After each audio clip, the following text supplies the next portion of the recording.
More than 50,000 people will pack the MCG tonight to honour cricketing great Shane Warne, and joining me live is commentator and former Australian cricket captain, also cricketing great Allan Border. Good to see you, Alan. Thanks for your time this morning. Pleasure. It's hard to believe that it's nearly been a month now since Warnie passed away. How have you used that time to reflect? Well, I suppose the initial sort of morning stages that you go through, thinking about you're not going to see a good mate ever again, but then you start thinking about the good times that you did have with this special person, and that sort of takes front and centre of all your thought process. But it still doesn't quite feel right. But yeah, look, it's a sad day, but at the same time, it's a good opportunity to send off a really good mate. I was rereading Warnie's book yesterday, and there's a quote that I've written down because it's about you, and this is in reference to when you gave him the pill against Sri Lanka earlier in his career that he really needed, and you boosted his confidence big time. He says, "I'm indebted to AB for having the confidence to throw me the ball. I'll never forget that. God, I love that man. He did so much for me over the years, and he was a great leader for sure."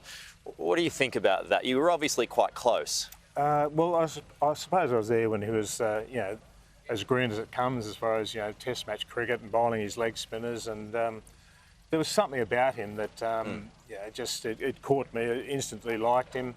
I liked what the effort he put into, those early stages.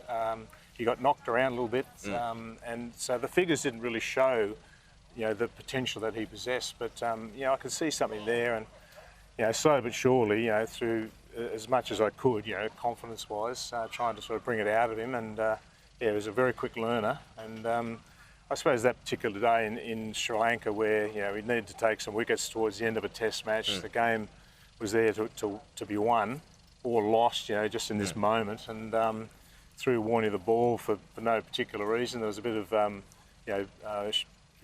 shuffling from I think Greg Matthews and a few of the other boys. So I said, "Oh, throw it to the leg spinner. It's turning," and it sort of worked out well. I mean, he took 3 wickets, bang, bang, bang. We win this Test match, and away we go. And Warnie got a lot of confidence out of that particular moment of time, and just went from strength to strength from there. Well, what's a story that always comes to mind that makes you smile?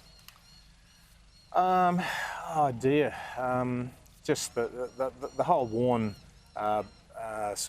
progress that I suppose it's just been extraordinary, isn't it, from go to woe. There's so many stories about Warnie.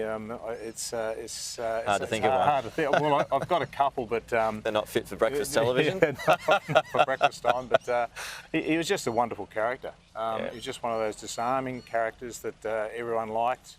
He was great around the dressing room. Great player to have in your side, because you just knew, throw him the ball, one end's locked up, and then you worry about the other end. And it was it was just that sort of personality, larger than life character. And it's so fitting that the farewell's here at the MCG, because so many of his huge milestones were celebrated and performed here. He got his hat-trick here. I remember watching that on television. He got his 700th wicket here at the MCG, so it's his home, isn't it? Well, that's right. I mean, it's his home fans, so he loved this place. He was a footballer playing cricket, really. That's how he thought of himself. Well, lucky for us, he didn't succeed in football, right? Well, thankfully. I mean, it took I think that was part of the process, that he sort of had to get the footballer out of him to then really think about, oh, well, okay, actually I'm quite good at cricket. And, thank God it turned out that way. Could you have imagined that he'd become one of Wisden's top 5 back then, when you've handed them the ball in Sri Lanka? Not initially, no. I wasn't thinking, 700 wickets later, that's for sure. At that time, I thought, he's got something about him, but it's taking a while to show itself. But extraordinary how it's all turned out. And just a final thought here on what you hope tonight is. Well, just a celebration of someone who's been a phenomenal performer for Australia. Just he sort of puts cricket on the map. If Warne's involved, people are interested in our game. Post cricket, just his commentary alone, people listened to what he had to say, and people tuned in because Warnie was involved. So you know, from playing to post cricket, he's just been a vital cog for the game. So we're going to miss something. He put bums on seats, as the old saying goes. Most definitely, most definitely. Allan Border, appreciate your time this morning. Thanks for joining us here and sharing your thoughts. Not a problem.